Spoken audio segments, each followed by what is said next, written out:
JJ is getting so close to our 100th episode. I can smell it. I can smell it. I can smell it like a bad fart. I am 98. This is 98. Woohoo. Yeah. 98 FM KSLQ coming to you from St. Louis. You remember KSLQ? I do remember KXOK. I remember KXOK. Oh, yeah. Yep. Yeah. Good radio back in those days. Good times. So, and for those of you who are younger and think we're old, we are. Okay. Anyway, welcome to our 98th show. I do want to say before we get started to like us on Facebook, contact us through one card, one cup, one beer at gmail.com. Those of you who are watching on the YouTube channel, please go to the subscribe icon and click the button so you can have our information as soon as it drops. You can support us through Patreon. Go to patreon.com and just search for one Cardinal, one cup, and one beer. And you can support our efforts for $3, $5, or $10 a month. And that is greatly appreciated. It allows us to do things like buy mansions and take our, trips to space with Elon Musk and all that other stuff.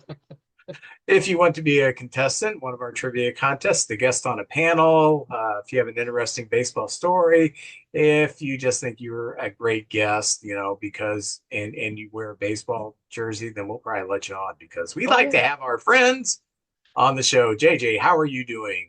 Doing great. September, 5 months down in the season, one to go. Today's been a little bit cooler. We're going to start getting a few more cooler days going on. It's kind of getting exciting. All the races. We're down to the dog days. Vince, this is we've worked so hard 5 months to enjoy this last month and see what happens. I'm excited. That's right. Look out. All right. All right. Surprises. JJ, I have a very obscure beer for the beer corner. It's not quite as obscure as last week's beer, which was strictly a Festus beer, but this is Golden Road Belgian White. Never heard of it. Of course you haven't. It's obscure. All right, let me give you a little bit of background on Golden Road beer and Belgian White. From the moment they first brewed beer way back in 2011, we're used to going back to the 1800s. Golden Road has taken inspiration from 400 different neighborhoods and 224 different languages spoken by the 4 million people in their hometown of Los Angeles, one of the most creative places in the world.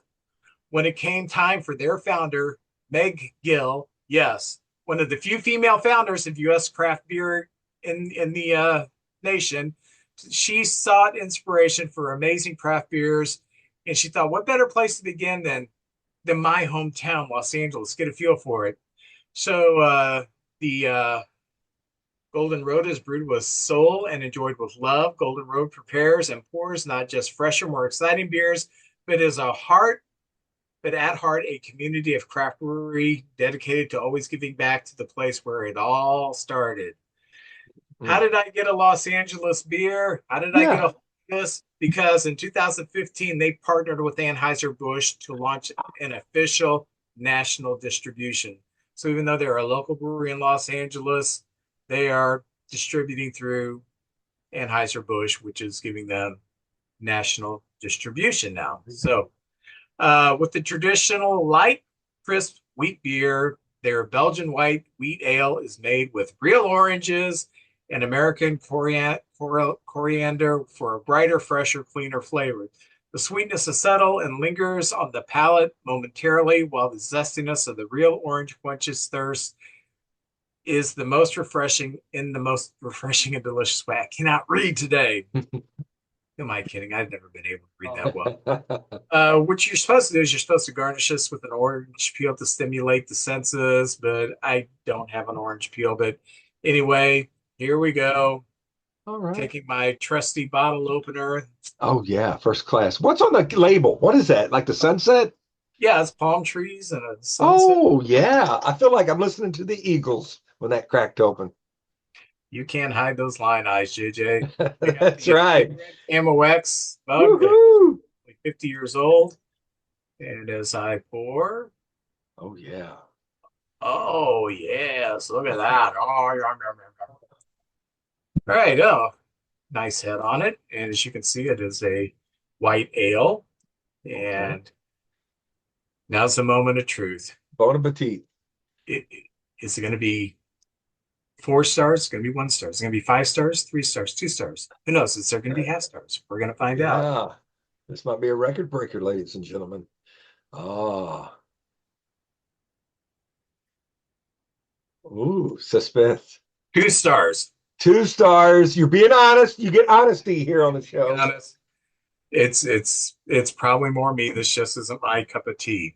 Can you Last taste the oranges? Can you taste the Yeah, orange? you can taste the fruity thing, and that's probably why I don't like. Yeah, we talked about IPAs last week. I'm just not into that. When I was growing up, beer drinkers, they sat at a bar. Their jeans rode down. You can see their butt crack. They wore flannel shirts. That's what the grit, Yeah. that Oh, hard yeah. scrabbled guy that got off work and says, "I'm gonna go have me a beer." That's what I'm looking for when I have a beer. Okay, I'm looking for something that brings me back to those days. JJ, I notice your background. Oh, yes, right Dallas here. Look at that. Fantasy League World Series. It's here. It's here. We've played all year long. We have eliminated 10, and we're down to the final two. And on this side, and oh, okay. It's the opposite of which way I'm pointing. On this side, the American League champions, the Kansas City Royals, Brody Jackson Kansas City. did it. Yeah, Kansas City did a terrific job, although they suffered a big injury. Their first baseman, Pasquatch, went down this week, so that's going to be a big blow to them. He was a big part of their offense, and they're not a really deep offensive team. On the other side, we have the San Diego Padres and Robbie Spear, Padres, and the father. yes, both of them had it.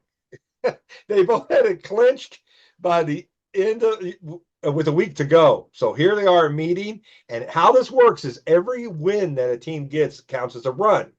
So far, we've had 2 days of September baseball, and this will go all month long. The Padres won both games, but the Royals lost both games. So right now it's 2-0.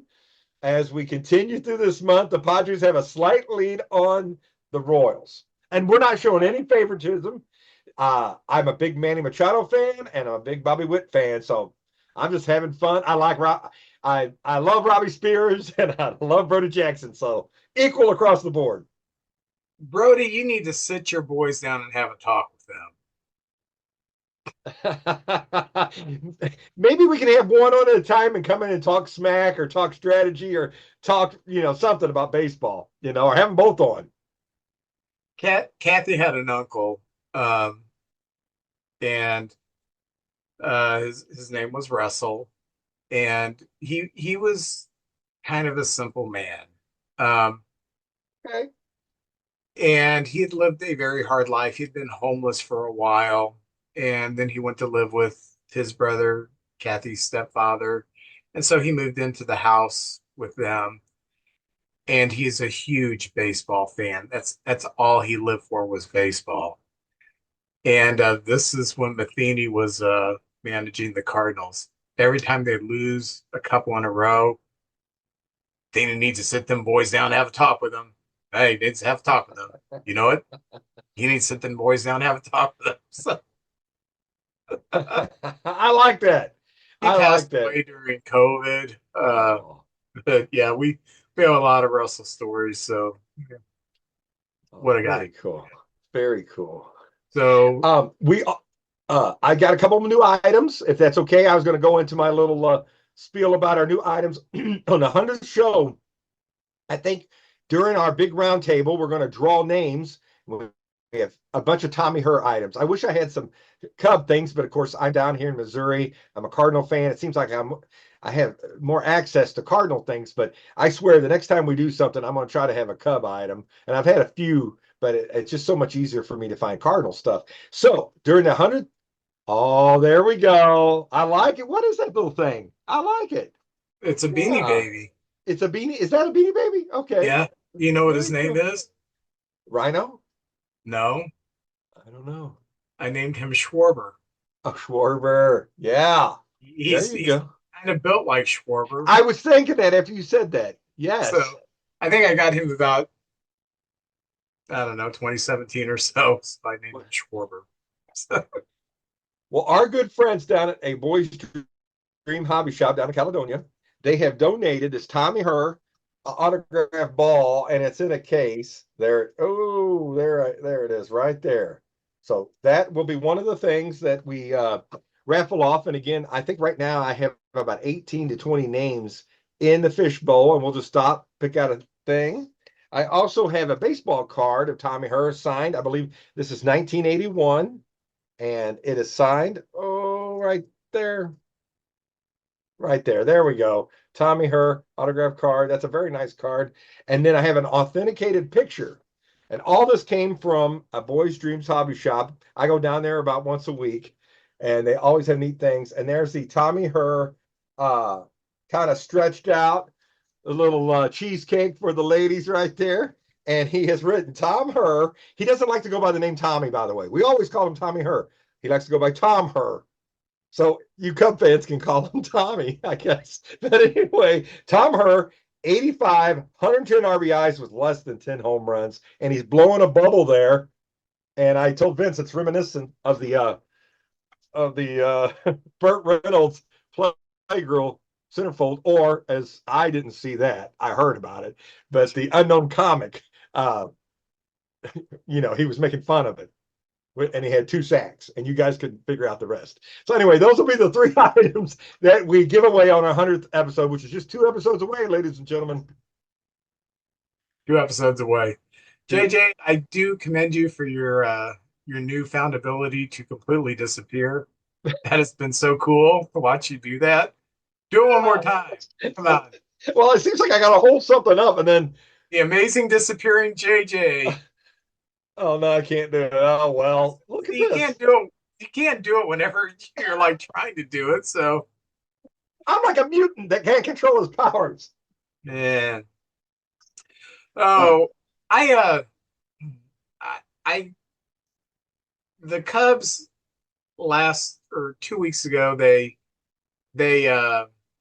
put Drew Smiley on waivers, and he cleared waivers, and then they just put him back on the major league roster.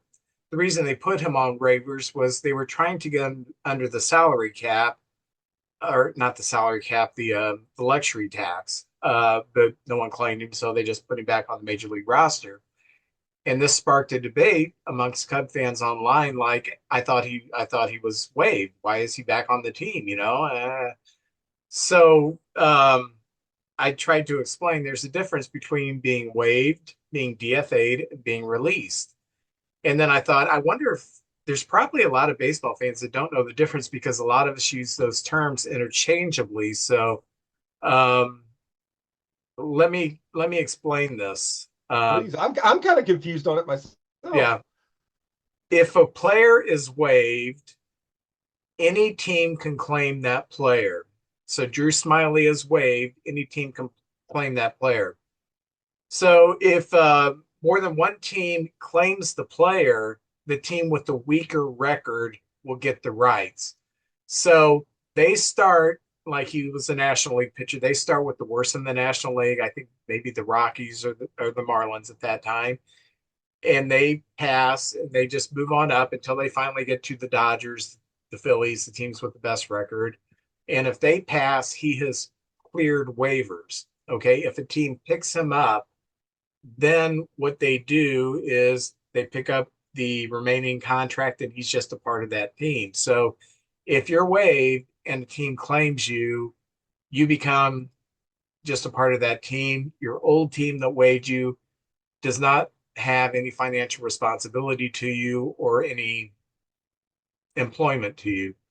So if you go through the National League, like Drew Smiley goes through the National League, then they go to the American League. They would start with the White Sox and work their way all the way up to, I guess it's the Yankees, whoever's got the best record at the time, the Indians, whomever. Okay, they get 3 business days to go through the waiver. Okay, the player has cleared waiver. The team the Cubs could have put him in the minors. They could have put him on a AAA team. They could have tried to trade him at that point. He's cleared waivers. Nobody picked him up, but maybe we'll trade him for somebody. That is an option. He can be retained by the big league club that waived him. Drew Smiley went through. He wasn't pitching bad. There was nothing wrong with him. It was just trying to get under the luxury tax. So when he cleared waivers, they said, okay, you're back on the team. You get your roster spot back. No big deal. Or the team can release a player outright at that point. So the Cubs could have said, okay, Drew Smiley, you're released. You're no longer an employee of the Chicago Cubs, but that club is still responsible to pay for his contract. So it made no sense to release him and pay him his contract when you can pay him his contract when he's still an effective pitcher. What does it mean to be designated for assignment? This is more of a contractual term in Major League Baseball. A player is designated for assignment is immediately removed from the 40-man roster. Remember, Major League roster, what is it, 26, 27 players? But there's a 40-man roster, and you have to be on the 40-man roster to be chosen to be on the big league roster. So let's say that you have someone who's really tearing it up in the minors and you want to bring him up, but he's not on the 40-man roster. The first move would be to take someone off the 40-man roster, put him on the 40-man roster, and then you can pick him up for the big league club. So if you are DFA'd, you immediately are removed from the team's 40-man roster, after which the team must, within 7 days, return the player to the 40-man roster. So if you DFA someone and within 7 days, you can return him to the 40-man roster. You can at that time place the player on waivers if you choose to do that, and then he would just go through the waiver process. You can trade that player when you DFA him. Or what usually happens is that player is just released. That's why when someone says DFA'd, it usually means you're fired. Okay. Because I would say the vast majority, when someone is DFA'd, most of them do not. It's the player's choice. Okay, I will take a demotion to the minor leagues. Players who are DFA'd are usually veterans. They've been around, and they would rather be released and try to catch on with another team than to go to the AAA affiliate of a team that really didn't want them. That's why they DFA'd them. But you still, if you DFA someone, you still have to pay the contract as long as another team does not pick them up. Okay. You still have to pay a portion if they still right. So baseball's one of the few sports it's that way, right? And like football, if they cut you, you get your bonus, but that's it. I think they can get away with not paying you, can't they? In the NFL, yeah, I believe they have a terrible union. Yes. So when you're DFA'd, usually you're released, and even though it's kind of a semantics thing, most players who are DFA'd, they're released. Basically, they're not going to get waived. They're not going to go through that. They're not going to get traded.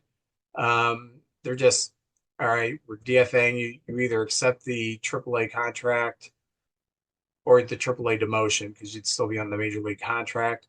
Or if you don't want to be, in our system because we obviously don't want you, we'll just waive you outright and another team can pick you up. So that's the difference. A waiver transaction, there's a process, and in that process, you can very easily remain with your same team. When I was growing up, one of the years, 78 or 79, one of the spats with Reggie Jackson and Billy Martin, the Yankees waived Reggie Jackson. Well, nobody put a claim on him because there's kind of a gentleman's agreement that isn't followed so much anymore.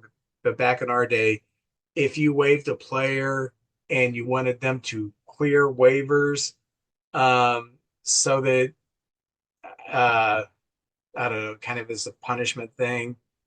You can put them on waivers, but nobody claimed him and remained with the Yankees. So a lot of it's just kind of a lot of murkiness going on here, but there is a difference, and that's why Drew Smiley was waived. A few days later, he's back with the team because they chose to keep him as opposed to releasing him or whatever the situation might be. So um, I didn't do a really good job of explaining it, but it's not that easy to explain, Is I there a guess. thing you can put a guy on waivers 3 times? Like if somebody picks him up, you could grab him back or something like that. I thought there was three. Yeah, there are nuances to it like that. You can pull them back. And I didn't want to get into that many weeds because the Ah, basics are weedy enough. ain't that the truth? I'm just Yeah. I just want people to know there is a difference. So when someone says that someone was DFA'd versus waived, it can mean two different things. Um, but usually when someone's DFA'd, they're going to be released um, because they're not going to accept an assignment. Players who are DFA'd are usually players who've been around a while. They're a veteran. They've got some major league experience. You DFA them, and you hope another team picks them up. But we'll still pay you, but you're done with us.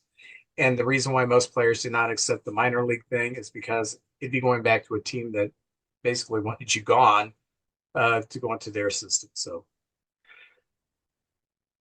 clear as mud, isn't it?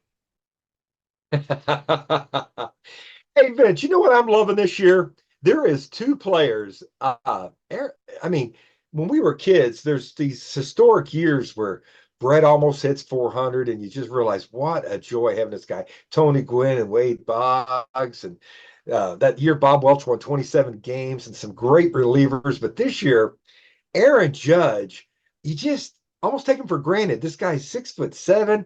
I saw him this week. I see him all the time on TV, but Goldschmidt, I consider a big man.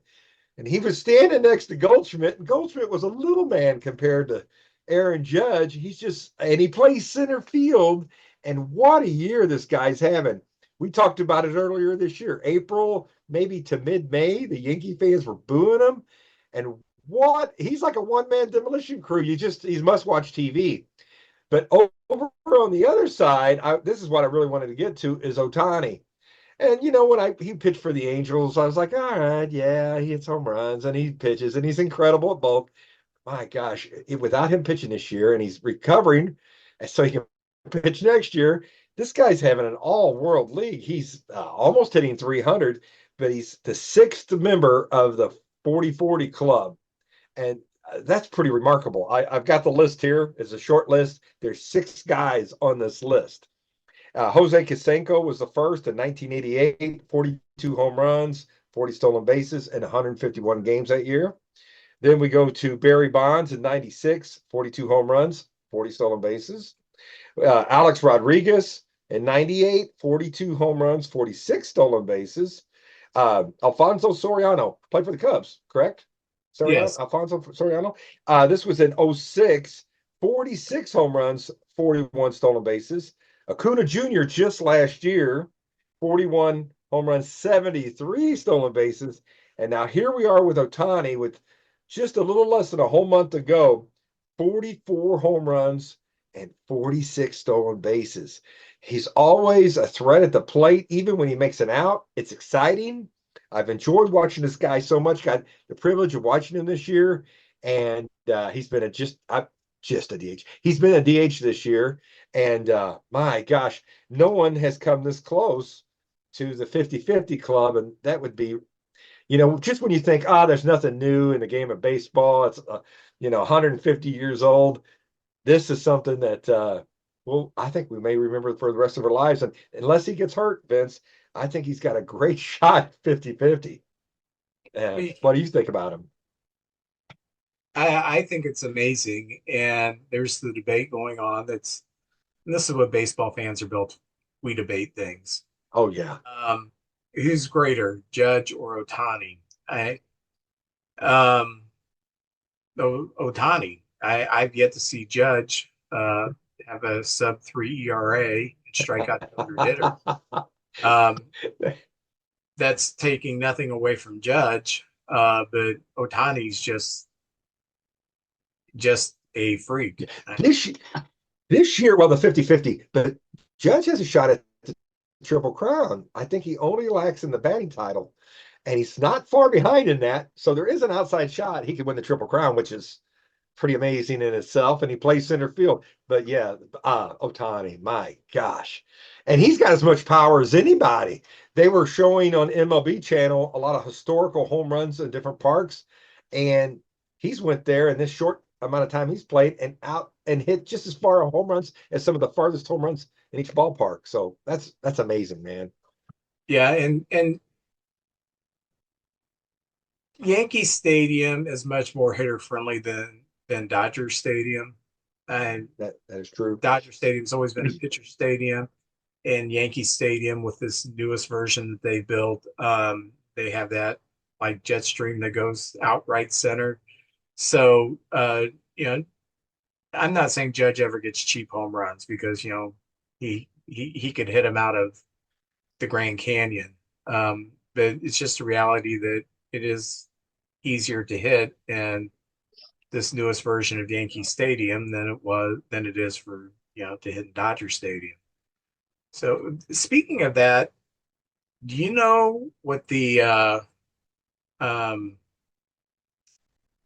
I think it's still the I think it's still number one. Do you know the stadium in the National League that is the most pitcher friendly this year? Mm. Ooh. I'm trying to think about that. No, I wouldn't have a clue. It's Wrigley. It's Wrigley is pitcher friendly. Well, when Yeah. the wind's blowing in, when the wind's blowing in, it's impossible to hit a ball out of there. You know, Yeah, for I've been watching Cub games since 1977 on a regular basis, and people, well, the alleys are 368. They are 368, okay. But there are times that I take you back to the 2016 playoff game when the Cubs are facing the Giants, and the Giants have Johnny Cueto going, and we won 1-0 on a Javi Baez home run that would have probably went out of the stadium, but the wind was blowing so bad it blew back and just barely landed in the basket. Javi wasn't even running because I that's as hard as I can hit a ball, and next thing the ball just kind of gets stalemated in the air and starts drifting back towards the field, and it just landed in the basket. It's a very difficult place to hit most of the time because you don't have favorable winds. People, oh yeah, the wind's blowing out of Wrigley. That really only happens about 10 to 20 times a year when the wind is really blowing out. Most of the time it's a crosswind or blowing in. Because remember, the outfield is what's facing Lake Michigan, and that's where the wind's coming from most of the time. So this year they haven't had very many games where the wind is really blowing out. Coupled with that, the out or the down the line, it's 355 and 353 in Wrigley, which are the longest foul lines in Major League Baseball. So you can, get that 335-foot home run at most stadiums when you pull it down the lines in Wrigley. It's a fly out. You're not even on the warning track yet. So a lot of people don't think because Wrigley has those small power alleys that it's a hitter's park when in reality it's always been more of a pitcher's park. Even this year more so because they haven't had the favorable weather when the ball's really flying out. So I love the basket. I'm glad y'all put the baskets in. I love the basket. I love the quirks of Wrigley Field. Down left field where there's basically no foul territory right there on the corner. And as an outfielder, you're running into a brick wall over there. You got to be careful. It's just so many little quirks along the way as well. I love watching the ball game there. Foul territory, I guess, is about average. Used to, I think it was Oakland. They had such a big foul territory that was a pitcher's park there. They got a lot of foul outs and things like that, but I don't think in Wrigley there's a whole lot of foul outs. Now, Washington has a lot of foul territory too. Seems to Oh, be not does it? much there, yeah.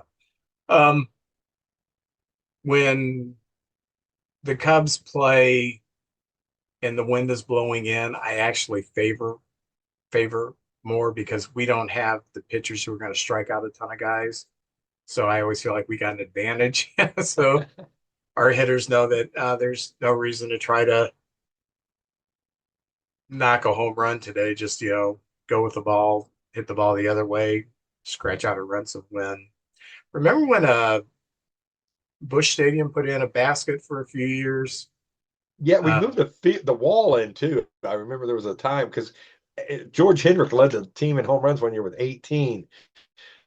So they wanted to get a little more offense and they moved the fences in. I, I just, I didn't think it made much of a difference. We still didn't hit a whole lot of home runs. And but I kind of like that big field we got out there. But you're right. You're down the lines is farther than ours. yeah, Yeah, yeah. that's And kind of wild. the basket was actually put in not to catch cheap home runs, but to stop debris, fans from throwing debris on. And that's why the Cardinals, because they also had one of those walls where there wasn't much buffer between the fans and the fields. That's why they eventually put in a basket Ah, too. So okay. Well, yeah, that makes sense. Um, but there's so many. You see a guy go back and he's going up and it lands in the basket. But I don't think that's a cheap home run. That's a long way to hit it. But I do like the basket because it makes it for sure. Oh, okay, it went out. Because sometimes without instant replay, you can't tell. What did it go out? Is it closed? What happened? But you can tell when it goes in the basket. remember one Um, year, opening day, the Cubs are playing, and Kingman, who always hit the ball a mile high, he hits one of these a mile high, and Kingman flies out, and oh, it landed in the basket. So the only time I saw him hit a basket home run. yeah, he didn't get cheated. That dude swung from the hills.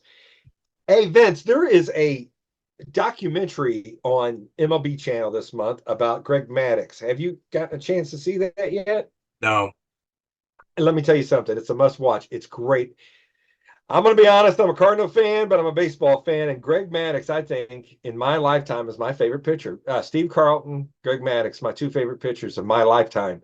And Greg Maddux was just a different animal. And this documentary kind of goes through his early years and pictures. His dad was in the military. I don't want to tell you the whole story, but you see a lot of early day pictures and how him and his brother became so close because they moved all the time. And he sort of just went out for baseball. He was a basketball player, and they said, "Hey, baseball tryouts are coming up. You want to try out?" And his brother played baseball all the time as kids. Yeah, and they found out this guy was pretty darn good. Goes through his college career briefly, and then he gets to his Chicago years, and I guess the pay dispute and how he got better. Rick Sutcliffe is on there talking about him, and they bring out some great people. You see, of course, when he gets to the Atlanta days, you see Glavine and Smoltz. They're all sitting there telling stories. It's great. But the highlight for me, they had a little computer, and he's looking at one, and somewhere else completely is Barry Bonds. And they break down three at bats and what they were thinking and how he knew that guy would, how he knew what Maddox liked to do and his pitching. And then Maddox would talk about he knew Bonds liked to do and how he didn't forget nothing. And they had his catcher, Eddie Perez, I believe it was, talk about how Maddox would call his own pitches. That's worth the viewing right there. So if you guys get a chance, watch it. It'll be on all month. And I've already watched it twice and absolutely loved it. My wife goes, "You watching that again?" And I said, "Yes, I am. I love Greg Maddux." have, So have you anyway, that's my little two cents. have you heard the stories what he would do to rookies in the shower? No, but Chipper Jones told some stories about things he did to sanitize socks. That's all I can say on that one. No, what would he did he? Well, Smoke said he got urinated on once. Oh yeah, he would go up to a rookie like he was talking to them in the shower, and they wouldn't notice. Sometimes they would, but most times they wouldn't notice that he's just peeing on them. And He was crazy. Yeah, he was a yeah, wild man. So Oh yeah. And they said most of the stories, the pranks and stuff, they can't even tell on TV. yeah, you And know, but they said he looks like such a nerd. Just looks like, yeah, he's got the a glasses. professor. Yeah. Oh, And how they like, Bobby Cox got thrown out of more games than anybody. And how they would like, let's get Bobby thrown out of the game. And then one of them would say, the umpire's pinching me. He's pinching my pitches. Oh yeah. And then he'd get fired up and go out and yell at the ump, get kicked out of the game, and they'd laugh and laugh. Just stories like that, Vince. That's what I love, the background, the stories, because it's a long season, a long career. And I will say this, he knew it was time to hang it up. He was pitching for the Padres, and he said his fastball and his changeup. He looked at the clock when he threw a fastball, and then he threw a changeup and looked up, and there was only like 3 miles difference, 3 miles per hour difference. He goes, well, I guess I'm about done now. And he knew it was kind of his career was over then. But what a pitcher. Watch that documentary. oh, Willie Adames has homered in 5 straight games, which is not really that big of a deal. It's a good thing, but Michael Bush did that earlier this year. It happens. But this is what amazed me. He's got 29 home runs right now. 13 of his home runs have been 3-run home runs.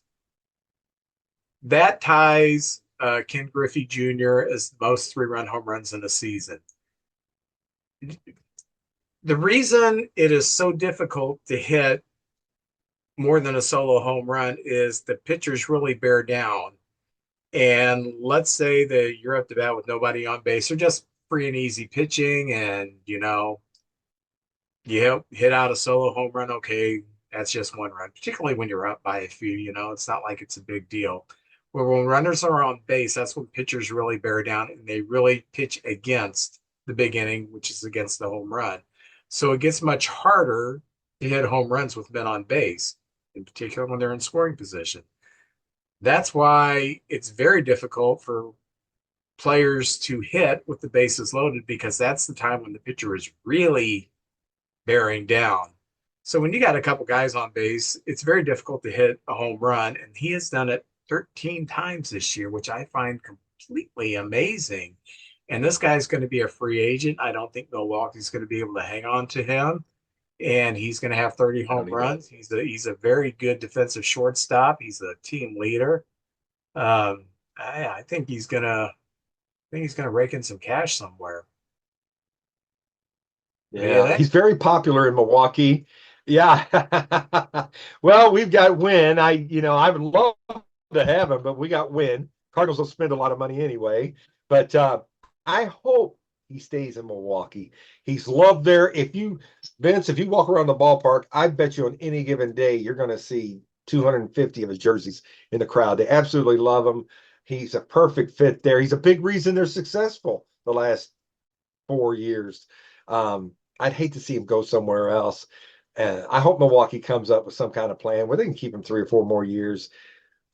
I just like players to stay at the team they come up with. It's just better for baseball. So, but what I don't know. Maybe the Brewers have somebody, a young guy coming up. They say, well, you know what? We can always go with this guy. But let's see. I hope he stays, and he has been great. And they hit with runners in scoring position. The Cardinals, that's been our bugaboo all year. We get on base, but as soon as it seems like we get the tight cheeks, we get somebody on second base, and everybody's like, "Oh, I don't want to make a mistake." This guy's swinging free, and they're flying out of the ballpark. So good for him. 13, tied with Griffey Jr. That's phenomenal.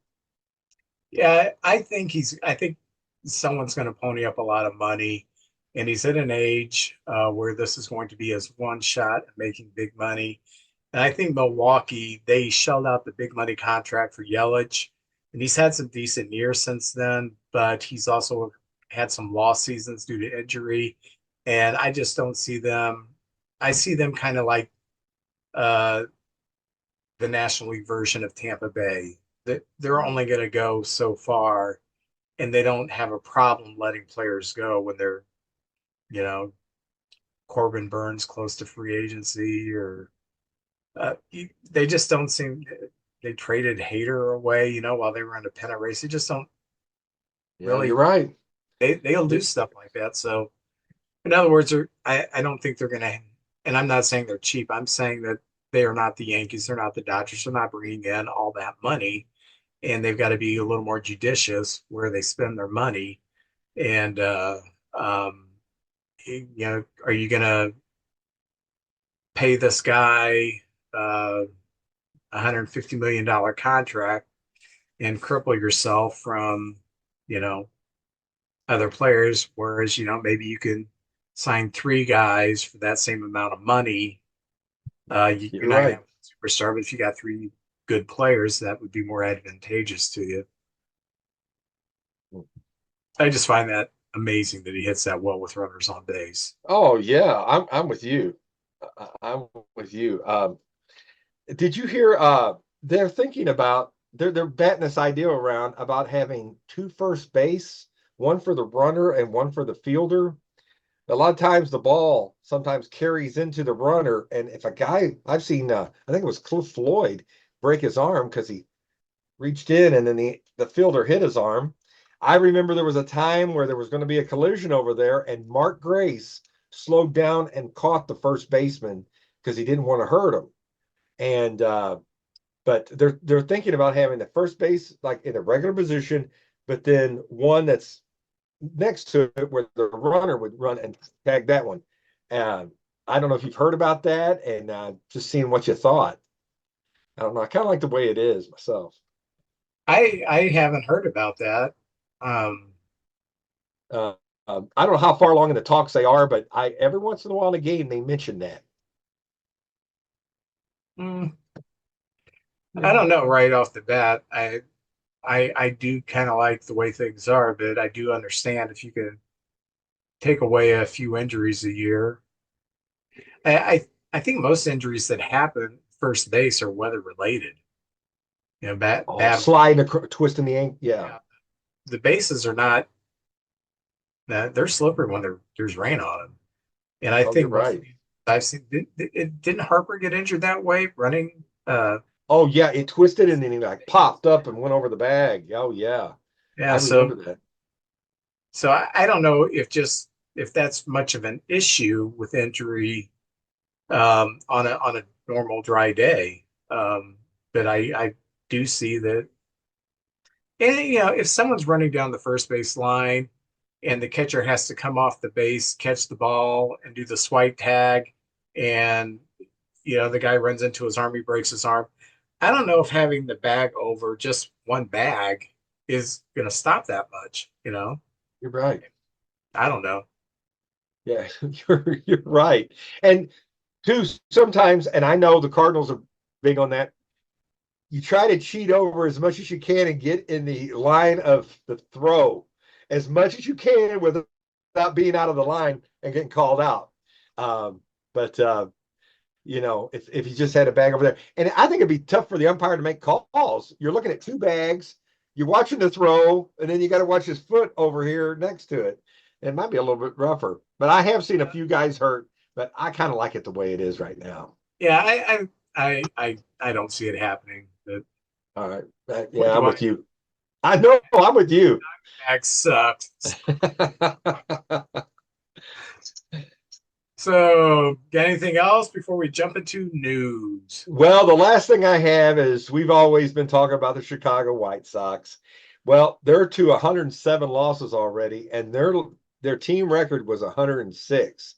And I think they had like 6 or 7 seasons of 100 loss seasons, but this year 107, and they're the second fastest to 100 losses, and it looks like they're going to shatter the all-time loss record. I don't have it on hand. I think modern day it's the Mets somewhere in the 60s, like what was it, the 62 Mets or something like that. Yeah, So, man, and they're going to have to get hot just not to break the record. So, I think in the last 45 games, Vince, they're 4-41. And I hate to keep bringing it up, but this is historic we're seeing here. And it's their offense, their pitcher Crochet has actually had a pretty good year. That shows you what a pitcher he is, because that team's just, man, it looks like they checked out a long time ago. they So did. I think that I brought that up because, man, I that's a good organization, and I hate to see such a bad year out of them. Yeah, do you think they should relocate Man, or I'd love to see it saved. I don't know. I'd give them. few more years, see if they could get something put together where they have at least maybe in 3 years they could be a contender, and see if the fans fill the stadium. And I think there was a game the other day. It was a weekday day game, and I don't know if they even had 100 people at the game. It's pretty sad to see, but Yeah. it won't be long if that keeps up. Well, what's going on in Cardinal news? Well, we've had a lot of movement. We have made some unusual moves. I will say this, Vince. I think the Cardinals seems like the last couple of years have tried to straddle between, starting over and rebuilding with young players, because it seems like they fight with like, well, we're going to let this guy play for a while. Now let's let this guy play for a while. And we made some moves at the trading deadline. And I think when we got swept by the Reds, that was a wake up call. Like, it ain't going to happen this year. So we're going with the young guys. And I'm with that. Let's go with the young guys. Contreras got hurt, and he's a big part of the team. And I like Herrera and I like Podges, but they're not Contreras. And when he went down, and then Goldie and Arenado until of late have not had the years they usually have. So I like it. Let's go with the young guys. So the Cardinals made some moves. Matz came off the 60-day DL. We're going to have him for one more year. He's actually pitching tonight. It's probably going to be a bullpen game. Hopefully he can go 2 or 3 innings, maybe give up a run or two, and we get him out of there, and some good things can come out of that because we haven't seen much out of him. Siani is back off the 10-day DL. I like Victor Scott. Victor Scott has a great future, but I just think Siani gives us a little bit. He's got more experience up there. I think Victor Scott was rushed to the big leagues. I still think he was like a year away, but I think he's got a bright future in our outfield, and Siani his defense has been nails this year. So I'm glad he's back. The Cardinals released Tommy Pham, and I heard an interview with him where he said he asked the team, since it didn't look promising, that he can go somewhere and get more playing time, because if we're going to go with the young guys, Pham's obviously not going to get much playing time. So we released him, and Kansas City picked him up, and Kansas City has had some injuries. I think this is great, and Pham's very excited to be in Kansas City, and he thanked the Cardinals for the opportunity and everything. I don't know if that's how he really feels, but he said all the right things, and we love Tommy Pham, and I wish him all the best. And I hope Kansas City does great things this year and makes it to the playoffs. What do you think about that move? We had him for a brief moment, and what do you think about Pham getting released? I thought the Kansas City did a good job picking him up for a young team that's likely going to make the playoffs. Having that veteran that's been there, done that would be advantageous to them. And I agree with him. If it's not looking like it's going to happen for the Cardinals this year, the Cubs this year, I mean, even though You guys. we're no longer hanging on by a thread, we're now hanging on by a string. So, Okay. All right. All right. but it's I think it was kind of a noble thing to do on everybody's part to say, hey, whether he asked for it or not, why don't you release me, and you can not have me take playing time away from young people. That's the direction you're going, and maybe I can latch on with a team that would be benefited by my services. So I thought it was yeah. classy move all the way around. I liked him coming back to St. Louis, and he had a few brief shining moments Oh here. yeah, the Grand Slam. Oh Cool. yeah, that was great. Well, we picked up a catcher, and I don't know what that was all about, but Chance Cisco. I like that name. Don't know nothing about him, but we picked him up. He's a Uh, kid. yeah, he's a kid. Cisco. We're Is that the guy who sung the thong song, Cisco? I think, yeah, that's the thong song guy. He brought his partner Poncho with him, so we are Oh, digging Pancho. way back into the yesteryear. So Yeah, but Dennis Rose watches those old westerns. He'll know exactly what we're talking about. Jordan Walker has been brought back up, and I'm glad. Let him play. Last year, we just let him play at the end of the year. We were so bad, and he didn't light the league on fire, but it was a great learning experience. And then he's had a fantastic year this year. And Jordan Walker, it looks like he's going to play every day somewhere. So I'm excited about this, and and I'm glad he's up here. And he came up to the minors with most of the team that's on the team right now. So let's see what happens. Um, now this was the move here that kind of was peculiar. This was the guy that we traded for Dylan Carlson, and we just put him on waivers. Sean Armstrong, and you might be familiar with where he went to, Vince. Yeah, He's and I tell you what, I thought he pitched okay. It wasn't like he was inferior and we just had to get rid of him. I just think they're looking at other players and stuff. So good for him. He got to go to the Cubs, a team that's ahead of us right now. Hopefully, he's a big part of your bullpen, and we'll see what happens. That pretty much means what we thought of Dylan Carlson. We just pretty much gave him away for nothing. And I've checked Carlson's statistics since he's been gone, and he hit 298 with us, and he hit 208 in Tampa Bay. But he's getting more playing time, and good for Dylan Carlson.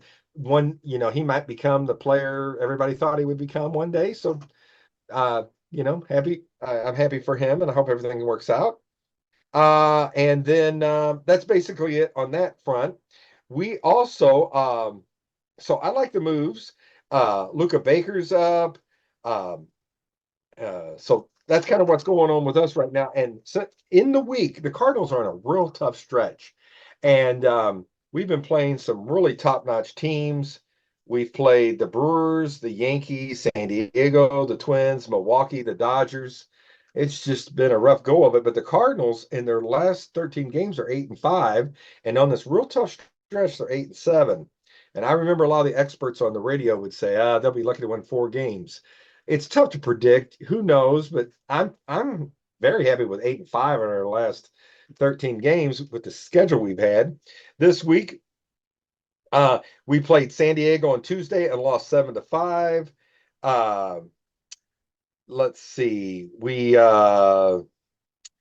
Machado. I want to say something about the Padres. I will say this.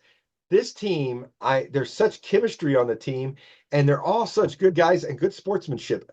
I remember Arise would get a hit and go over there and put his arm around Goldschmidt or give him a little punch in the stomach. There was a play Victor Scott made in center field he stole a hit from Jackson Merrill, and Jackson Merrill ran around second and took his helmet off, smiled, and then he hugged him when Victor Scott ran in. Machado, I'm telling you, he's playing world-class defense at third base. He's talking to the other players when he's on base. It was more of a friendly game between the Padres with Schilt and us. And so we lost that Tuesday game 7-5, but Goldie went 3 for 3, and he's really starting to hit the ball the way we hoped he would. He's been really on fire. Michaelis went 5 2/3 and gave up 4 runs. Not very good. And our attendance was 27,000. Even San Diego announcers mentioned, he goes, "Is this Busch Stadium? Where's everybody at?" Fans haven't been showing up. I've done my part. I went to 3 games this year, but as a whole, everybody's back at school. Football's coming. It's a weeknight. 27,000. We usually had about 40,000 on a weeknight. So I don't know. Maybe this is the fans as a group saying, you know what, we're not going to spend any money, and we're not going to take the extra time and go up to the ballpark on a weeknight. So I hope this gets turned around, because it's kind of sad to see just 27,000 in the crowd.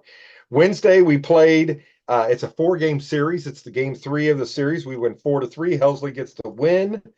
1 inning, 2 Ks. He's been nails the second half of the season. He had a glitch there in the first half, but man, he's just been so good in the second half. Palante was fantastic. 5 2/3, 2 earned runs. Our bullpen was Kittredge, JoJo, and Helsley. Win 2 hits. Goldie another 3 hits. And Arenado got the game-winning hit, and it was so good to see, because he's been struggling this year at the plate. Although he's hitting about 280, so that's pretty good. And but Hodges' defense has kind of been suspect of late, throwing the ball in the outfield a lot. Still catches a good game, but his throws to second, teams are just running on us at will. And Herrera and Hodges are not the answer as far as keep throwing runners out at second base. So that was kind of my take on that. So we go to the final game against the Padres the Thursday, and we win 4-1. And Sonny Gray looked like the guy that's the ace of the staff. He wins his 12th game. San Diego only got 3 hits. Helsley got his 41st save, and Sonny went 6 innings with 1 earned run, no walks, and 4 Ks. and the bullpen was lights out. And when Scott and Herrera got 2 hits, and Wynn hit his 12th home run. And I did not think this young kid at this early in the stage would hit double-digit home runs. So he's just been a pleasant surprise, and his defense is magnificent. So now we're playing the Yankees, and Vince, this Yankee team is loaded. It's just like you're walking through a minefield every inning trying to get through this lineup. We lose Friday night 3-6, and Austin Wells, their catcher, hits 2 home runs, and that was pretty much it for the game. Arenado did hit a home run. Fetty took the loss. He's 8-8, but I thought he pitched a pretty good game except for the home runs. And Goldschmidt went 3 for 4, and Arenado went 2 for 4, and Walker, who's playing every day now, got a hit. So that was good because Walker didn't look good his first couple of games. So Saturday, we beat the Yankees 6-5, and Gibson pitched a heck of a game. And this was the first Cardinal win since '64. But remember, we didn't play interleague games forever. And since we never won a game in New York. So this was our first win there. Helsley gets his 42nd save, and there was a big moment in the game where Judge was coming up, and we put him on first and got Soto out. And I applaud that. I wanted to see Judge versus Helsley, but if you got an open base, you walk Ohtani and you walk Judge with an open base. We did. We got Soto, and we won the game. So that was good. And the Cardinals got 7 hits. Donovan got a 3-run homer, and Goldie and Arenado each got a hit. So we're playing the rubber game against the Yankees. And here it is. We were playing the rubber game against them, and we won 14-7. Both teams hit the daylights out of that ball. We had 21 hits in that game. We did make 2 errors, but in the 5th inning, it was 7-5. It was still a game, but there at the end, we took off, and I really want to talk about Jordan Walker. 5 for 5. I know in the big leagues, sometimes you just get the ball over the glove or you just get it out of reach, but still 5 hits. I've never seen a player get 5 hits too much. I mean, Molitor in the first game of the World Series in '82, but 5 hits. He's the youngest Cardinal to get 5 hits in a game, and I think that was just good for his confidence. Everybody hit that game. Goldie had 3 more hits. Lars hit a 3-run homer. Michaelis did not pitch good again, and King didn't pitch good, but the rest of the bullpen came in and held him down, and we won that game. So we took 2 out of 3 against the Yankees in New York, and then Monday we play against Milwaukee, and we lose 3-9. And Palante, he's kind of on again, off again. Did not have a good game. Hodges hit 2 home runs, and Vincey's got 20 RBIs, and he's hitting about 240, and he was in the 180s for the long time. So good for him. He's come out of nowhere, been fun. And then I will say this. Goldschmidt, who's been hitting much better, and he is 1 home run away from tying Joe DiMaggio, and he's 87th on the all-time home run list, tied with Gary Gaetti. That's a name from the past. 86 and 87 is Joe DiMaggio. So from Centralia, Illinois. I always think of Gaetti played with the Cardinals, but I always think of him as a Minnesota Twin on that team that beat us. So how about that? Goldschmidt's moving up the ladder. And anytime, even though Joe D was known more as a hitter than a home run hitter, still, anytime you're mentioned in the same breath as a Joe DiMaggio, that's pretty impressive right there. So this week, not a bad week. We split with the Padres. We took 2 out of 3 against the Yankees, and we lost the first game against Milwaukee. But last time we played them, they won the first game, and we won the next 2. So we'll see what happens. But right now, we're just hovering about 500, about where I thought we would be. And I'm liking that they're playing the young guys. That's the moral of the story this week, Vince. The young guys are playing, and they've got energy, and they're enthusiastic. And this is maybe a little glimpse of what's going to come next year. Very good. Thank you, sir. Well, in Cub news, Jordan Steele was supposed to start tonight against Paul Skeens, and Steele has tightness in his elbow, and we are starting Kyle Hendricks. So Skeens with his ERA of about 2 against Kyle Hendricks, whose ERA is about 7. Anyway, I'll get to that stuff. But anyway, transactions this week, Tomas Nido was released. We already mentioned Sean Armstrong. We claimed him from the Cardinals. He's pitched a few times. Adrian Hauser, we had him in AAA in case we needed him. So it looks like we're going to finish the season, so we just went ahead and released him. Colton Brewer is now rehabbing in AA, so looks like some more bullpen arms are coming up. We sent Daniel Palencia back down to AAA because even though he could throw 100 miles an hour, he still can't get people out consistently.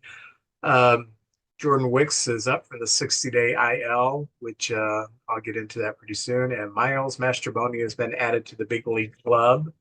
So we've been hot lately, and we went on this road trip where we were 8-1. And before the road trip started, Craig Counsell had a Taylor Swift candle he started burning, and he burned it through the whole road trip. And we went 8-1. So last night he had to get another Taylor Swift candle.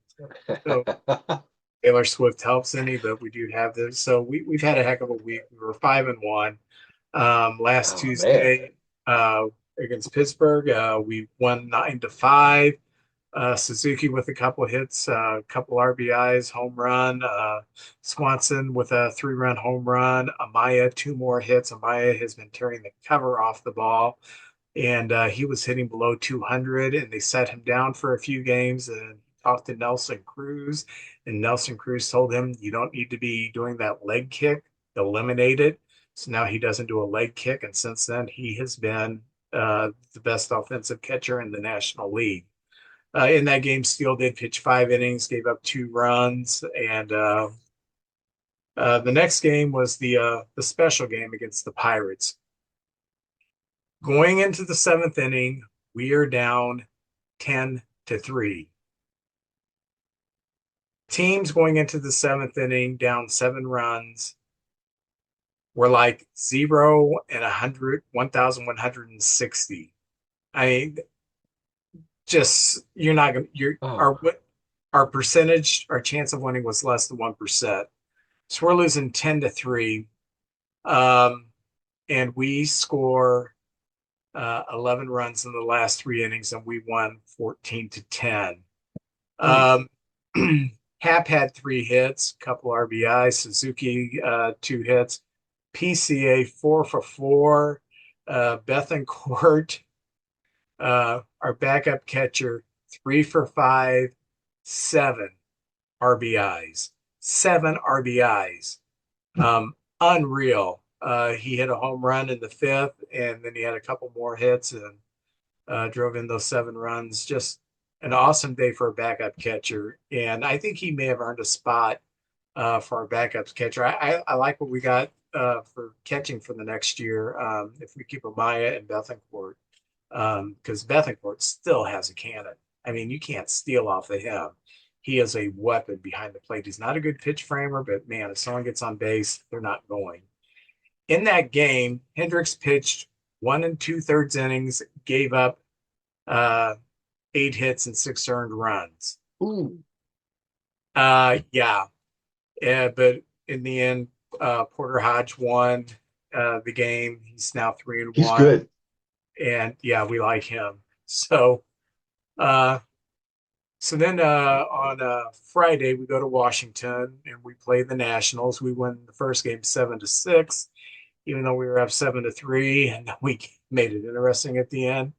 Hap had 2 hits. Bush had a couple of hits. Bellinger hit a home run, drove in a couple of runs. And on the pitching side, Imanaga won his 11th game. He's now 11-3. Pitched quality game, 6 innings, 3 earned runs, 4 hits, 8 strikeouts. And Keegan Thompson was our closer that day. He came in and he got his 2nd save. So Saturday we played the Nationals. We went 5-3. Horner had a couple hits in that game. Assad pitched 6 innings, gave up 3 runs. He's now 7-4. And Porter Hodge came in and he nailed down the save, his 3rd save of the season. So then Sunday we play Washington, and you'll notice we keep doing this. We are erupting, and this has been going on for a couple of weeks now. We will just have a game where we just erupt double-digit runs. We won the last game on Sunday in Washington, 14-1. Hap with a couple of hits. Swanson 4 for 6. Suzuki 2 for 4. Paredes 2 for 4. Warner 2 for 5, PCA 3 for 5, and we score all 14 of those runs without the benefit of a home run. So just a Wow. excellent game. Um, but I mentioned earlier, Jordan Wicks came off the 60-day IL. He started that game on Sunday, 5 innings, 4 hits, 1 run. Big, huge boost to the team. So we're thinking, okay, now Maddox can go to the pen, and our fifth starter is going to be Jordan Wicks, but Steele's got the solo thing. So Uh, did I say Maddox? I didn't mean Maddox. I meant you did say, but I was with you. I meant Hendricks. So but then last night I thought, okay, we got a great chance. We're going to have an undefeated week, and I don't think I've ever come on this podcast and said we didn't lose the game. We're up 3-0 going into the eighth. Tyon has pitched 7 shutout innings, but he had back tightness. In innings, they were putting one of those back things on him that stimulates the back with heat and cool. Alternatively, we squeezed 7 innings out of him. And then we brought in Jorge Lopez, who has been excellent. He gives up a bloop single that went about 70 miles an hour off the bat, just a little bloop out to right field. Next hitter hits a little dribbler about 68 miles an hour to the third baseman. So they got 2 men on, and then he gave up a home run. So it's tied 3-3. And then he gave up another home run to McCutcheon, who's strangely got 19 home runs this year. And Lopez took the loss. So we were just 6 outs away from an undefeated week. And then this morning, someone posted on one of the fan groups said Labor Day 2024 will forever be known as the Lopez game. And you've got to be kidding me. He gives up a little dunk hit, a little dribbler, and he did give up a home run, okay, but there should have been 2 outs. That should have been a meaningless solo home run. He has pitched so good this year, and I said, I can't believe you're going to smear his name over one bad game. And then I asked him, have you ever had a bad day at work? Oh, yeah. Yeah. But Have I ever had a good day at work? That's the question. So we lost the first game 5-3. We did have a lot of optimism going into that first game because we had Tyon going and they had Jones going, who was just recently off the disabled list. So we knew that he's probably good for maybe 80, 85 pitches.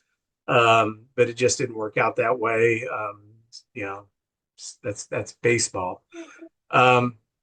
But when we were always nervous. We got Skeens on Wednesday, and it's kind of not fair. This is our 4th time facing Skeens, and the reason we faced him 4 times is because the scheduling. We're in Pittsburgh earlier in the year, and then we have another series, and then we go home. We play Pittsburgh again, so we got Skeens on back-to-back start. And this has happened again, even though we beat him the previous series in Pittsburgh. We come back, and he's pitching 2 straight series, so they have to do something about the scheduling because us not playing the Brewers or the Cardinals after like April 3rd is ridiculous.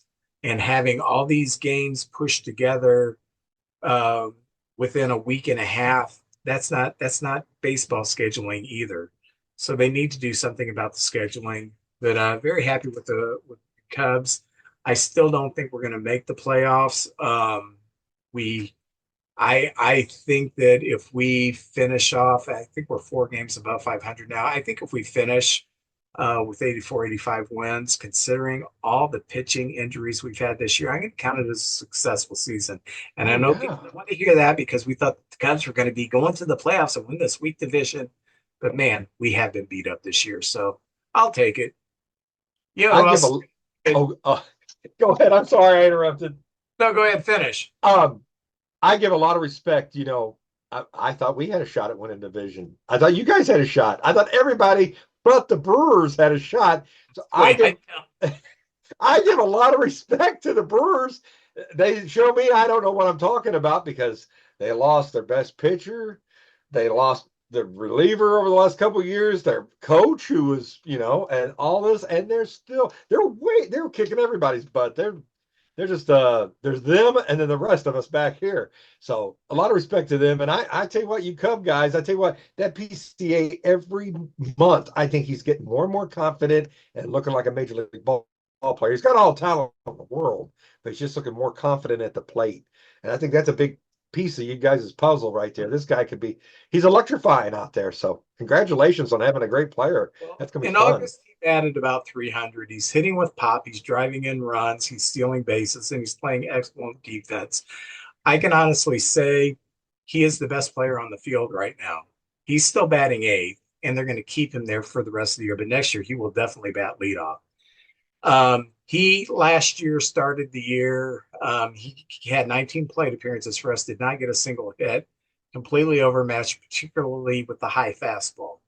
He has adjusted to that. Now, he was hitting below 200 for half the season again, but we kept marching him out there because defensively he is so good that we were still coming out ahead as far as what he gave us defensively. And we thought if he could start when he starts hitting, not if when he starts hitting, look out. And he started hitting in August. He hits everything. He goes to all fields. He steals bases. He can pop the ball over the fence if he needs to.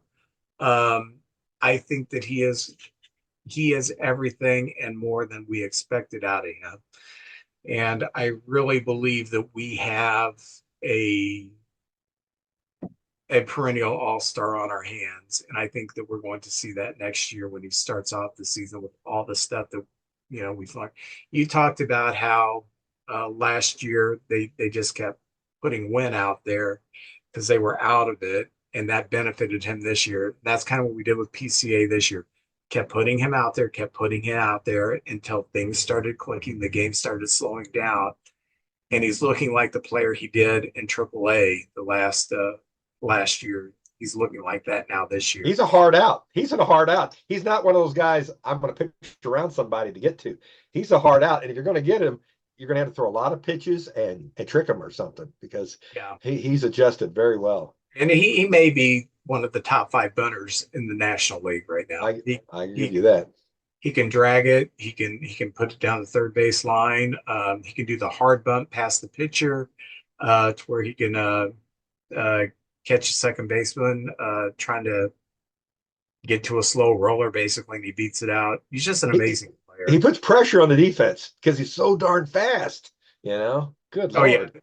yeah. The Nationals in particular really threw the ball around the field when he was on base because, yeah, he's a handful.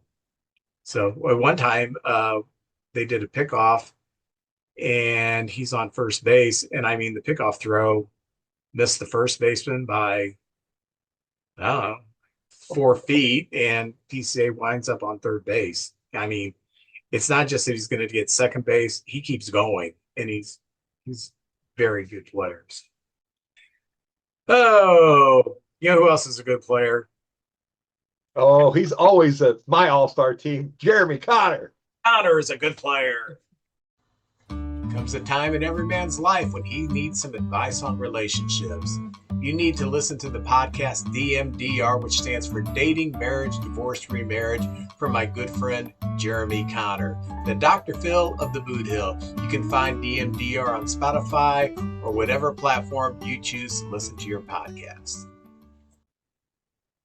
All right, a couple weeks ago, we talked about, let me find my notes again. We talked about pitching, and we talked about this idea of making a starting pitcher go 6 innings, and in an effort to have them pace themselves and basically kind of alleviate the arm issues that are so prevalent in baseball now. These high school kids are having to get Tommy John surgery because everybody's just trying to throw the ball. But I do get correspondence from our listener, Ray Hartman, and he kind of clarified this.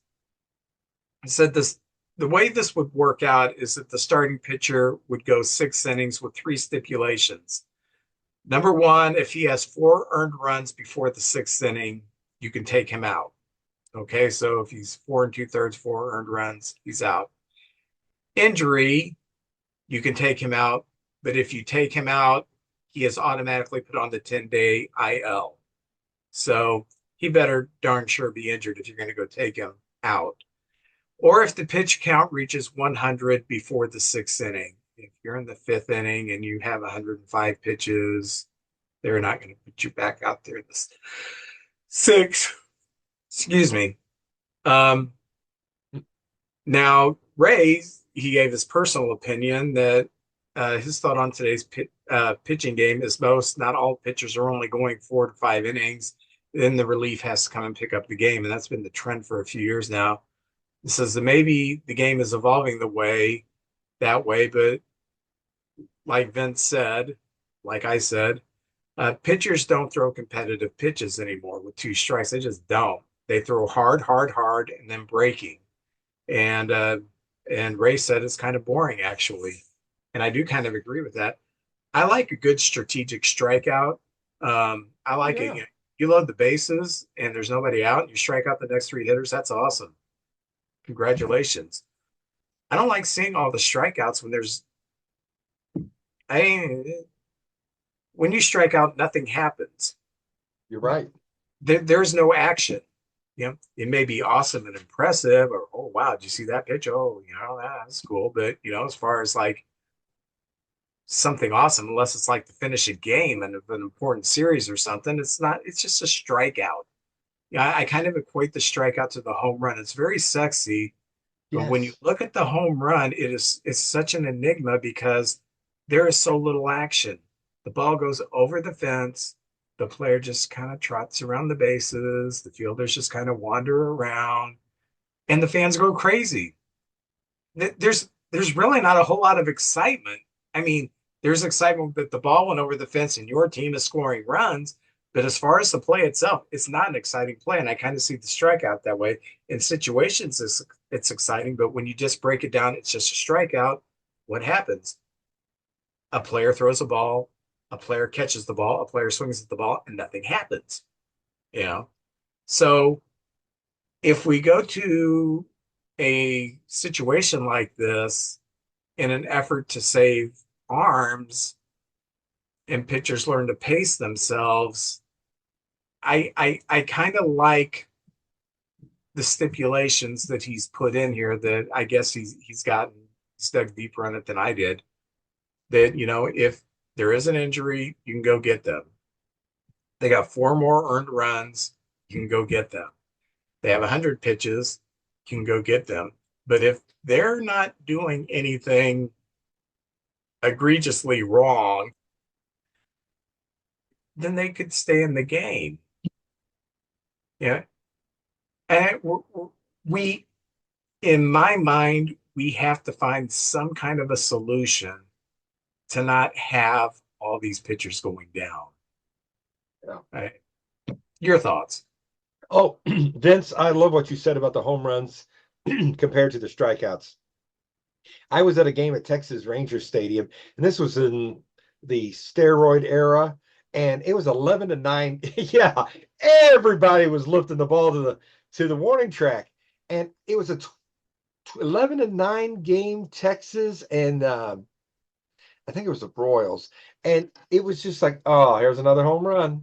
It got boring after a while. I love a 3-2 game, and the strikeout swinging. Everybody wants swing and miss stuff, because you can't make an error on a strikeout. It's just you and him. Nobody gets moved over. Nothing happens. But I think those are the two things that people are getting paid by. It used to be batting averages and getting on base. And on base percentage is still very important, but it seems like batting averages isn't quite as important anymore. But I say it is. Getting on base is a big part of the game of working the pitcher and working the count. Now, with this new rule, first of all, they got the pitch count thing. I don't know if that's added to people getting hurt, but Vince, I think there's a caveat there where it's just common sense. There was a play where Baez came back to Wrigley, and the Cubs had to burn a mound visit so that the fans could give him a standing ovation. And I think that's kind of ridiculous that you guys had to burn a visit to the mound so that Baez could get a standing ovation as tip his cap to the Wrigley, the Cub fans.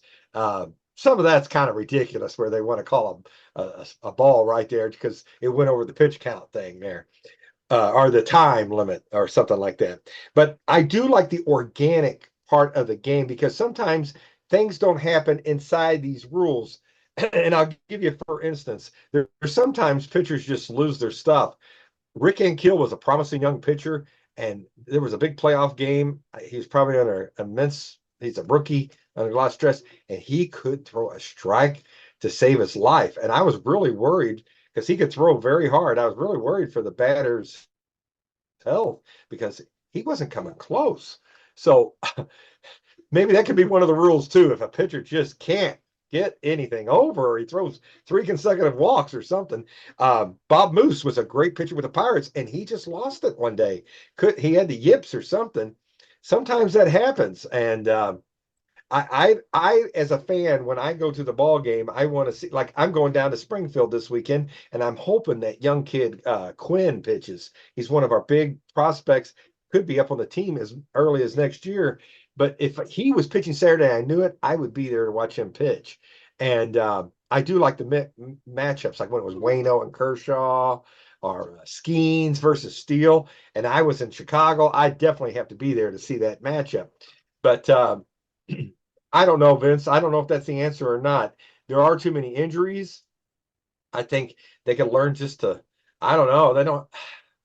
These major league batters have really, they can adjust to hitting anything. And now when you throw 102, if you're setting on a 102 pitch, they're going to hit it.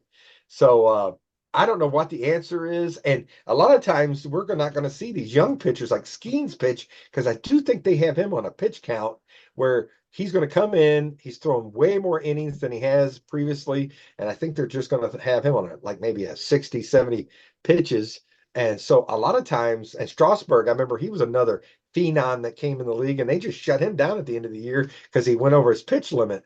So I don't know. There's got to be a happy medium there because some of these young pitchers, they'd be just shutting down when it got to be July or something like that. Because in the minors, some of them only pitched 120, 150 innings. And here they are in the big leagues, and they're expected to try to get 200 out of them or such. 33, I think it's 33 starts a season if you play the full year. And if you went 6 innings every time, which I think is fine if you can do it, that's a lot of innings right there. That's near 200 right there. I don't know, Vince. I don't know how I feel. They're probably going to do what they want to anyway. But I like the organic where it's just you feel it. This guy, Whitey Herzog, sometimes it'd be a 1-on-1 count. He'd take you out. He'd take a pitcher out in the middle of a count. Just that he ain't got it no more. Let's get the next guy in here. So I just don't like it being so structured like that, to be honest with you. Yeah, but teams and players, they can't police themselves. They can't help themselves. No, they can't. Saying Right. I can throw 102 miles an hour when I air it out, and that's how I get people out. Um, and I strike out 1.5 hitters per inning. I'm that's good if you want to be Jim Kern and have a 3-year career and completely burn out with arm injuries. Yeah. Would you rather be Jim Kern or would you rather be Jim Palmer, who knew he could Jim strike Palmer. out people when he wanted to, but I when I was a kid, I read Juan Marichal's book, and Marichal never tried to strike people out unless it was a strategic thing because it's Yeah. why burn my pitches trying to strike people out when I could throw one quality pitch and get them to round out or pop out or something. And one Right. thing I contend that the most athletic thing that happens on a baseball field happens to players who are wearing a glove. That's where you get the most oohs and ahs because when you make a great play defensively, it's exciting because it's very difficult to field at that level. Rob Deere proved you don't have to have a whole lot of skills to hit the ball over the fence. Uh, Other players have proven, I could.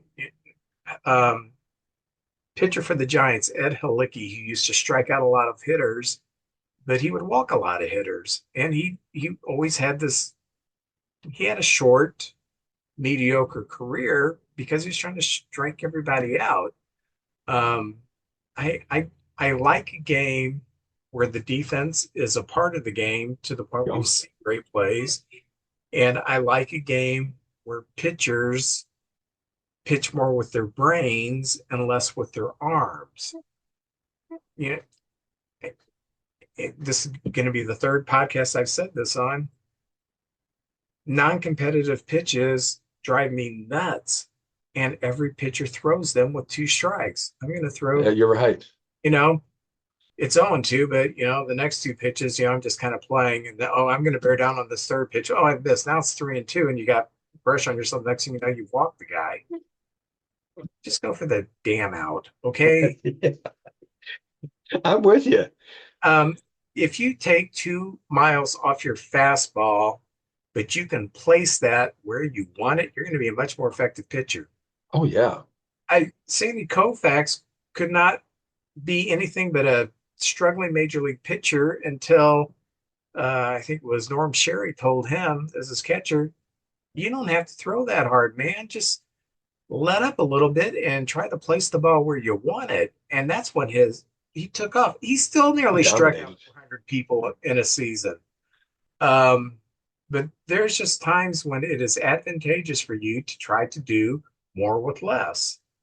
And like Oh Jordan, yeah. his start the other day, uh, 5 innings, he didn't strike out anybody. And that used to happen. You used to see pitchers pitch complete games with 1 or 2 strikeouts because the strikeout just wasn't that big of a deal.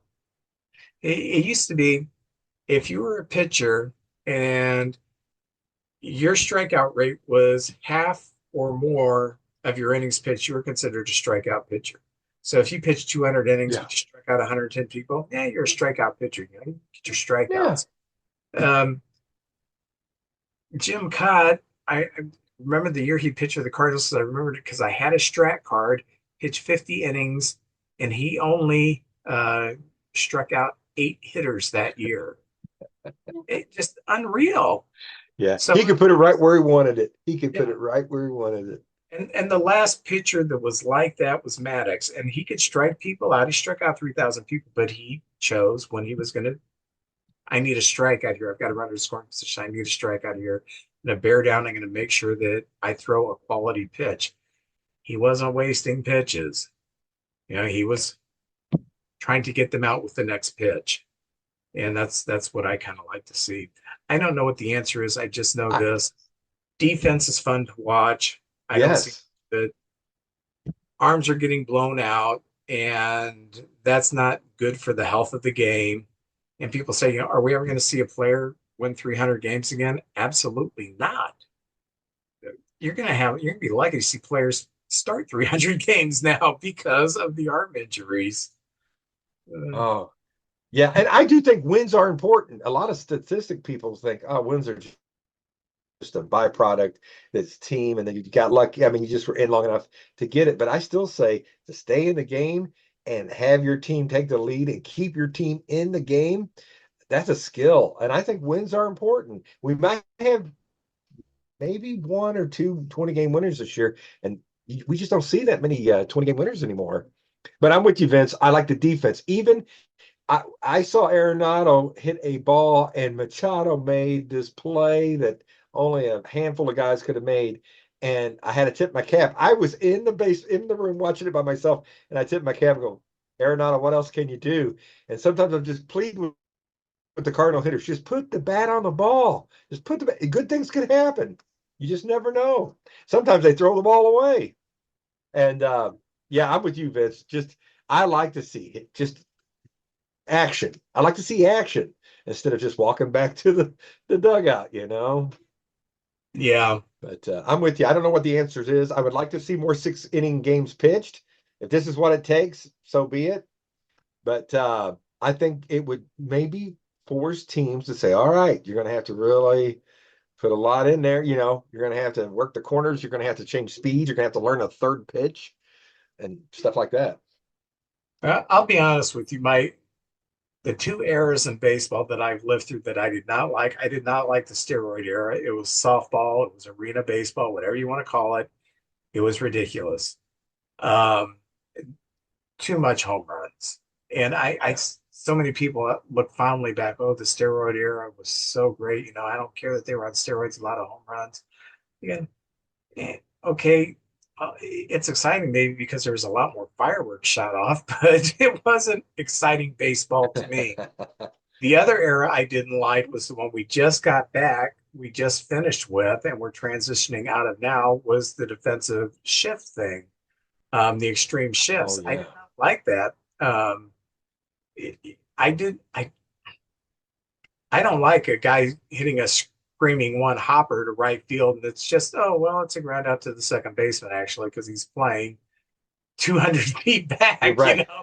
So I I I And it I like I like defense. I like how they make them align now because it promotes athleticism, particularly with the middle infield. Just fun to watch great players make great plays.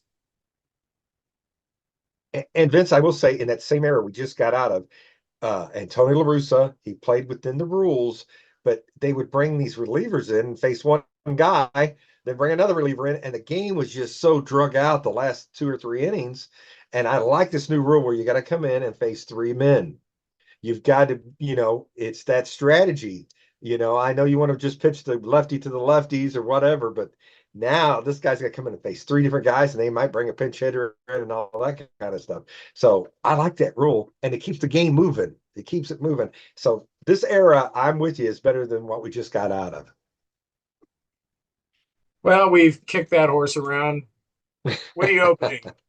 Well, you always open these older packs, so I had to do it too, and I got a 1987 tops. Look at that right Oh, there. Woo, wow. look, I went back a ways. I was a junior in college in 1980s. Oh man, I was just I was I was thinking about going to the Navy in 87. I went in, yeah, I went in 87, April of 87. Let Well, I've got me get these set Dondras. up right. I've Oh, got Dondras. you want to go first?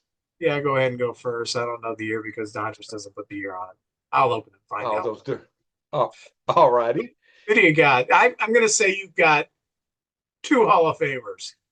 All right. I hope we remember all these players. 1987. This is a New York Met. So this is for you, Mark. Ed Hearn. I think Oh, he was a catcher. yeah catcher. Ed Hearn right there. Oh, this guy was a Mizzou Tiger and played for the Mariners. Phil Bradley. Oh, Bradley, quarterback from Yeah, Mizzou. yeah. Look at that right there. Had a nice little career. This guy underrated Padre at the time. Jerry Royster. Remember Jerry Royster? Played with Yeah, Atlanta. with Atlanta. Yeah, Yeah, good, yeah, he good had a nice infielder. Never long been. career. It's the back of his baseball card. Lot of years on there. All right. Yeah, Oh, Texas Ranger, Scott Fletcher. I remember Scooter Fletch. Fletcher, former Cub. Disappeared again. Oh, voila, magical. Cubby manager, Gene Michael. Oh yeah, the infamous Gene Michael era. He doesn't look too happy there. Look at that. He's got a like He's very managing the mis. Cubs. How did 87 go for you guys? I know we won the division, but did the Cubs okay that year? I think we got last, but I think that's your Andre Dawson won the MVP, so made it good. You're exactly right. I thought Ozzie Smith, he finished in the top 2 or 3, but yeah. Anyway, yeah, the Hawk. You can't argue with the Hawk. This is Cincinnati Reds, Sal Butra. There he is, Sal Butra. As I disappear again, there I am, Sal Butra. Don Slott of the Texas Rangers. We got a lot of their catchers right there. He also played for the Royals. Slot. Yeah, I think you're right. Yeah, I think you're right. Yes. I love it. This guy at Oakland A, that's who I always think of him as, but Scrap Iron. He's with the Pirates in 79. Phil Garner. He's Yeah. well, no mustache there. I was thinking him with that mustache, like Yosemite Sam. This guy, underrated, a very good bullpen guy, Jeff Robinson. There he Yeah. is, Jeff Robinson. Very good. Oh, I forgot he's with Texas. Daryl Porter. Look at that. Yeah, Looks like Clark Kent right there. Yeah, the late great Daryl. Yeah. Yeah. Oh, yeah. This a lot of good years with the Giants. Roger Craig, also a great player. Yeah, Right the there, Roger Craig. split finger guru there. Yes. Now, this guy was on the 82 Brewers, and here he is in 87. Charlie Moore, part of that Harvey Wallbanger team. Right Yep. there. Vince, this is for you. We always, when we open a pack, if we mention him on the show, they come up. Your childhood hero, Dave Kingman with Oakland A's right there. Dave Kingman. Dave Kingman. I think he played on 4 teams in 1 year, didn't he? Yep. Yankees, Padres, Mets, and Angels. All Look at that. Oh, Vince, you're the man. All right, we got 2 more. A guy who came up with a cup of coffee with the Cardinals, outfielder John Morris. I remember him. I do remember him. And the last one, a guy, speaking of the type of pitcher that just gets in there, fights, throws different kinds of pitches. This guy could be the poster child for that kind of pitcher. Bruce Hurst from the Red Sox. Oh, yeah. I love Bruce Hurst. And Played for the Red Sox and Padres, left-hander. yes, very good pitcher. And I always remember him. He was on teams that made the playoffs. He was a big playoff pitcher. Yeah, he was good. He's really good. Very good, yeah. Well, this Dondress is not easy to open. Oh yeah, they got that like aluminum foil on there. No, this is wax, but It's wax? about the tightest one I've ever opened. It's like, Man, wow. I want them kids to work. Okay, this is 1991 Dondress. And right there we have Willie Stargell's penis. Hey, that's right. It's like the unknown comic right there. While I do this podcast, his waist. Okay, that's Willie Stargell's waistline. Okay, I'm gonna go with we're any Hall of Famers. I'm gonna go with 1 for me. Look at this. I'm gonna go 2. I'm going 2. Now he's with the Pirates. Don Slott.